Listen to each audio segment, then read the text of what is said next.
Alright, this is a small shop walkthrough for Don Potter. What we're looking at now is the garage door. I've insulated it.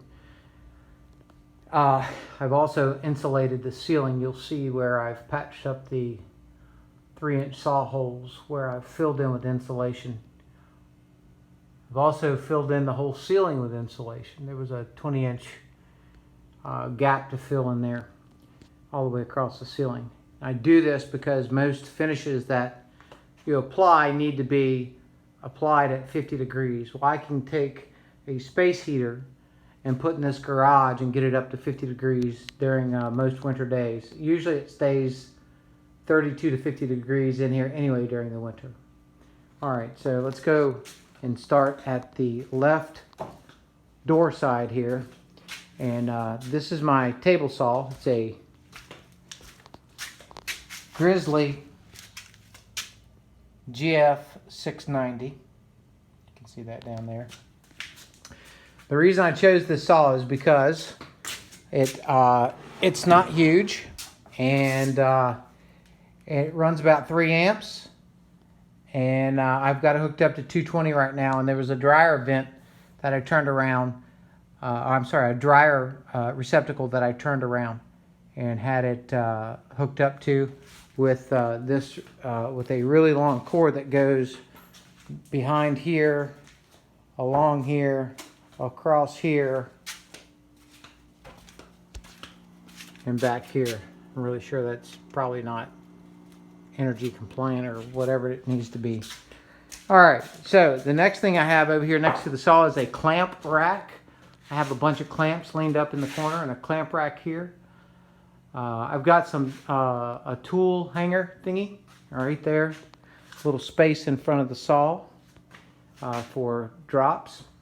This is my big tool chest. It used to be in a dresser, but I changed it and made it a standing dresser. The table that you see came from a grill. That's a stainless steel table, and that actually functions as the outfeed for my table saw. So that saves a lot of space right there. I also have a clamp rack on it where I keep some of my better clamps, and on the top I have a mess. I need to clean that up. And then you can see on the front I have drawers. I have 5 drawers. So this thing is 4 foot tall on wheels, and when this wood is off the floor, I've got a few projects going on right now, that's why it's there. When this wood is off the floor, I will be able to roll this rack around and keep it out of the way. So now, the next part over here, the next part of this side is a wood storage rack. And these are just simply the wire shelving that you buy. And I put those up around, yes, again around the electricity, but I make sure and try to not cover up that door. And then over here I have a bicycle rack, which actually holds my chainsaws. I've been using my chainsaws lately, so they're not hung up. Or I have yet to put them back up. I also store some wood and some projects over there. The dolly looking thing is a portable saw stand for my chop saw. There's the entrance to the house, and above that I've put more storage. Speakers there for the radio, which I had to turn off, and then some other stuff up there. Then I have another tool cabinet.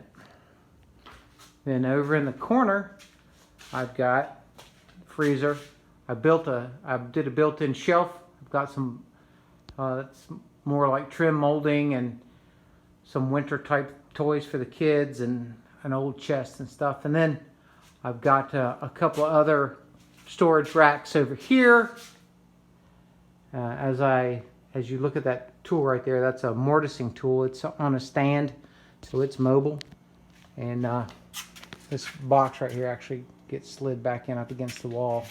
I was working on the GCFI or whatever they're called, ground fault interrupt, the GFI outlet the other day. It kept blowing, and it turned out to be the sprinkler system that was doing it. Anyway, a couple more things here in the shop.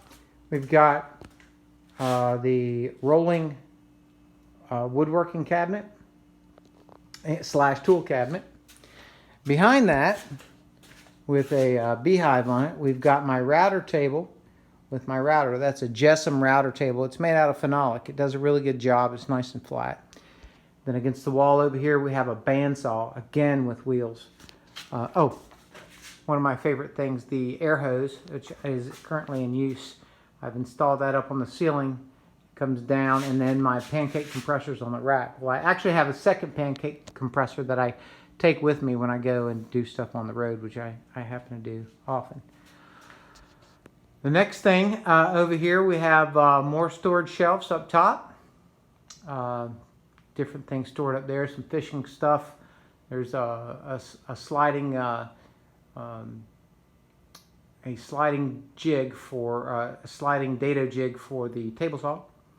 And we've got more wood storage racks these are kind of shorter. These hold mostly specialty pieces of wood.